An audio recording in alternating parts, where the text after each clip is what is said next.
नमस्कार, स्वागत है झारखंड की फटाफट ताजा बड़ी खबरों में। पहली बड़ी खबर, झारखंड में समय से पूर्व हो सकते हैं विधानसभा चुनाव। चुनाव आयोग की टीम ने तैयारियों का लिया जायजा। झारखंड में विधानसभा के चुनाव निर्धारित समय से 2 महीने पूर्व अक्टूबर में कराए जा सकते हैं। खबर है कि हरियाणा और महाराष्ट्र विधानसभा के चुनाव इसी समय होने हैं। इन दोनों राज्यों में चुनाव पूर्व वोटर लिस्ट को अपडेट और रिवाइज करने की प्रक्रिया जिस शेड्यूल के तहत चल रही है, झारखंड में भी वही शेड्यूल फॉलो किया जा रहा है। बता दें कि इसी बीच भारत निर्वाचन आयोग की उच्च स्तरीय टीम ने 10 और 11 जुलाई को झारखंड का दौरा किया। खबर है कि आयोग ने कहा है कि यूनिवर्सिटी और कॉलेजों के 100% छात्रों का मतदाता सूची में रजिस्ट्रेशन हो, इस दिशा में पहल की जाए। सभी जिला निर्वाचन पदाधिकारियों को राजनीतिक दलों के साथ नियमित अंतराल पर बैठकें करने और सामने आने वाले मुद्दों का निपटारा करने का भी निर्देश दिया। झारखंड में 12 और 13 जुलाई को भारी बारिश, वज्रपात की भी संभावना।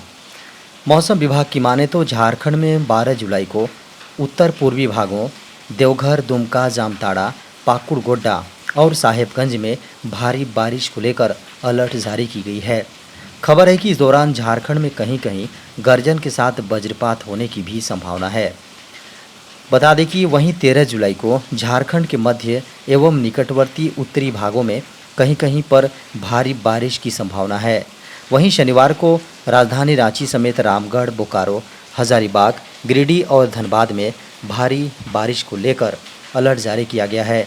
आने वाले दिनों में झारखंड में बारिश होने की संभावना है। बता दें कि गुरुवार को रांची समेत चतरा, गुमला, देवघर, लातेहार, रामगढ़, साहेबगंज, गोड्डा में बारिश हुई है। इस दौरान कई इलाकों में गर्जन के साथ वज्रपात भी हुआ है। बता दें कि सबसे अधिक बारिश 70.8 mm डुमरी, गुमला में रिकॉर्ड किया गया है। झारखंड में 1500 युवाओं को नियुक्ति पत्र सौंपेंगे झारखंड के मुख्यमंत्री हेमंत सोरेन। झारखंड के मुख्यमंत्री हेमंत सोरेन शुक्रवार को 12:30 बजे झारखंड के 1500 नवनियुक्त शिक्षकों के बीच नियुक्ति पत्र का वितरण करेंगे। खबर है कि कार्यक्रम में वित्त मंत्री डॉक्टर रामेश्वर उरांव, श्रम मंत्री सत्यानंद भोक्ता और शिक्षा मंत्री वैद्यनाथ राम विशिष्ट अतिथि विभागीय अधिकारी भी कार्यक्रम में मौजूद रहेंगे। बता दें कि झारखंड के नवनियुक्त उच्च माध्यमिक शिक्षकों के लिए बेहद खुशखबरी भी है। मुख्यमंत्री हेमंत सोरेन शुक्रवार को इन्हें नियुक्ति पत्र सौंपेंगे। बता दें कि यह कार्यक्रम राजधानी रांची के धुर्वा स्थित प्रभात तारा मैदान में संपन्न होगा। गृह मंत्रालय का बड़ा ऐलान, केंद्रीय सशस्त्र बलों में पूर्व अग्निवीरों के लिए 10% कांस्टेबल पद आरक्षित। केंद्रीय गृह मंत्रालय ने केंद्रीय सशस्त्र पुलिस बलों में अग्निवीरों की भर्ती के लिए बड़ा कदम उठाया है। इसको लेकर CISF ने सभी तैयारियां पूरी कर ली हैं। बता दें कि CISF डीजी नीना सिंह ने कहा है कि पूर्व अग्निवीरों को आयु सीमा में भी छूट मिलेगी। यह व्यवस्था एक और CISF के लिए भी बेहद महत्वपूर्ण है, क्योंकि इससे CISF को प्रशिक्षित, सक्षम और योग्य मैन पावर मिलेगा।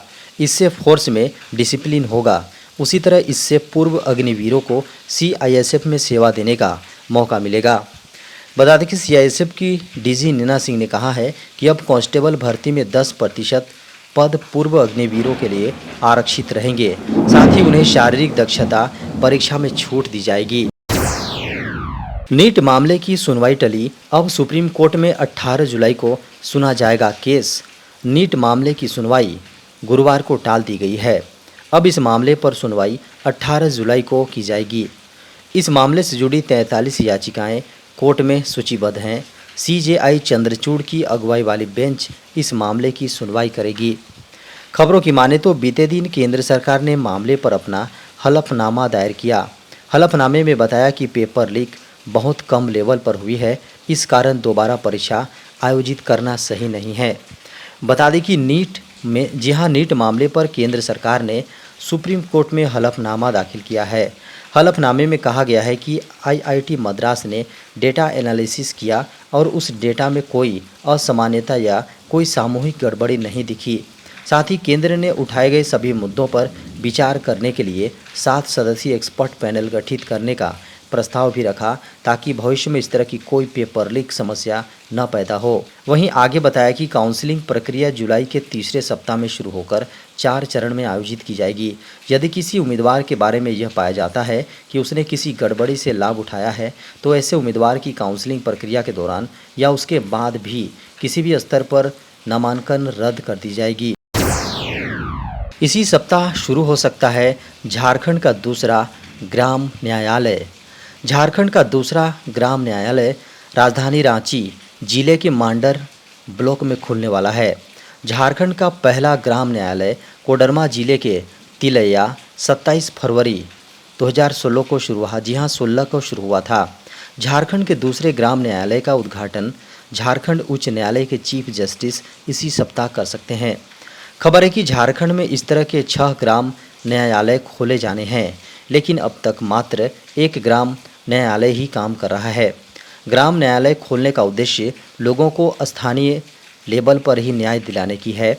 इससे बड़ी अदालतों का बोझ भी कम होगा। बता दें कि इसी को ध्यान में रखते हुए केंद्र सरकार ने 2008 में इससे जुड़ा कानून पारित किया था। मांडर में खुलने वाले ग्राम न्यायालय की इमारत पिछले लगभग 2 साल से उद्घाटन के इंतजार में है। मांडर के पुराने प्रखंड और अंचल कार्यालय का जीर्णोद्धार कर ग्राम न्यायालय बनाया गया है। बजट में हो सकते हैं कई बड़े ऐलान। पीएम किसान राशि में वृद्धि, इनकम टैक्स में छूट, पेंशन स्कीम में बदलाव। केंद्रीय वित्त मंत्री निर्मला सीतारमण मोदी सरकार 3.0 का पहला बजट, जी हाँ, बजट 22 जुलाई से शुरू हो रहे बजट सत्र के दौरान पेश करने जा रही हैं। वे लगातार 7वीं बार मोदी सरकार 23 जुलाई को पेश करने वाली हैं। लोकसभा चुनाव के ठीक बाद पेश होने वाले इस बजट से आम लोगों को बड़ी उम्मीदें हैं। बढ़ती महंगाई के बीच देश के हर वर्ग के लोग आस लगाए बैठे हैं कि उन्हें सरकार रियायत देगी। नौकरी पेशा वाले लोग इनकम टैक्स में छूट सीमा बढ़ाए जाने की उम्मीद कर रहे हैं। वहीं कृषि में बढ़ती लागत से परेशान किसान पीएम किसान सम्मान निधि की राशि बढ़ने की उम्मीद कर रहे हैं। इससे लगता है कि वित्त वर्ष 2024-25 के आम बजट में कुछ बड़ी घोषणाएं हो सकती हैं। किसानों को और राहत देने के लिए प्रधानमंत्री किसान सम्मान निधि में वृद्धि का ऐलान हो सकता है। एलपीजी गैस सिलेंडर को लेकर सरकार ने उठाया बड़ा कदम। इन लोगों के काटे जाएंगे कनेक्शन। फर्जी तरीके से ब्लैक में सिलेंडर लेने वाले या गलत कनेक्शन पर हर महीने सिलेंडर उठाने वालों की अब खैर नहीं है। सरकार के नए एक्शन से अब इन सारे फर्जी कनेक्शनों पर लगाम लगेगी। पेट्रोलियम एवं प्राकृतिक गैस मंत्री हरदीप सिंह पुरी ने कहा है कि सरकारी पेट्रोलियम कंपनियां फर्जी उपभोक्ताओं को हटाने के लिए रसोई गैस ग्राहकों को आधार के जरिए ई-केवाईसी वेरिफिकेशन कर रही हैं। आधार की हेल्प से ई-केवाईसी ऑनलाइन ग्राहक सत्यापन के प्रोसेस से उन फर्जी ग्राहकों का कनेक्शन काटा जाएगा जिनके नाम पर बुक किए गए सिलेंडर का कॉमर्शियल इस्तेमाल किया जाता है। बता दें परिवारों को मिलने वाला घरेलू 14.2 किलोग्राम वाला सिलेंडर 803 रुपये, लगभग 56.5 रुपये प्रति किलोग्राम की दर से तेल कंपनियां बेचती हैं, जबकि होटल एवं रेस्तरां जैसे वाणिज्यिक प्रतिष्ठानों को 19 किलोग्राम का वाणिज्यिक सिलेंडर 1646 रुपये 86.3 रुपये प्रति किलोग्राम में मिलता है। पुरी ने सोशल मीडिया मंच एक्स पर पोस्ट में कहा है कि पेट्रोलियम विपणन कंपनियां एलपीजी ग्राहकों के लिए आधार के माध्यम से ई-केवाईसी सत्यापन कर रही हैं ताकि उन फर्जी ग्राहकों को हटाया जा सके। अब व्हाट्सएप पर आपको अपनी फ़ोटो एडिट नहीं करनी पड़ेगी, मेटा एआई कर देगा एडिट। बता दें कि व्हाट्सएप की तो यह दुनिया की सबसे लोकप्रिय मैसेजिंग ऐप है और इस लोकप्रियता और बढ़ाने के लिए इसकी और लोकप्रियता बढ़ाने के लिए कंपनी आए दिन कोई ना कोई नया फीचर इसमें जोड़ती रहती है जिससे उपयोगकर्ता का अनुभव बढ़े। अगर हम रिपोर्ट की माने तो व्हाट्सएप के बीटा संस्करण 2.24.14.20 में एक महत्वपूर्ण अपडेट आने वाला है। जल्द ही उपयोगकर्ता फ़ोटो पर एआई संचालित प्रतिक्रियाओं और यहां तक कि व्हाट्सएप के भीतर डायरेक्ट स्वचालित फ़ोटो संपादन का अनुभव कर सकते हैं। व्हाट्सएप एक समर्पित चैट बटन का परीक्षण कर रहा है जो उपयोगकर्ताओं को मेटा के एआई के साथ सीधे फ़ोटो शेयर करने की इजाज़त देता है। उपयोगकर्ता फ़ोटो में ऑब्जेक्ट के बारे में जानकारी प्राप्त करने के लिए चैट बोट के साथ बातचीत कर सकते हैं और प्रॉम्प्ट या टेक्स्ट कमांड का उपयोग करके विशिष्ट संपादन का अनुरोध कर सकते हैं।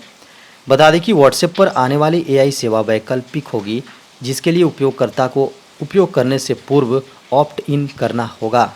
WA बीटा इन्फो ने इस फीचर के बारे में विस्तार से बताया है। यूजर एआई के साथ चैट शुरू करके और इमेजिन मी जैसे प्रॉम्प्ट के साथ फोटो के एक सेट को भेजकर एआई इन्हेंस्ड इमेज तैयार कर सकते हैं।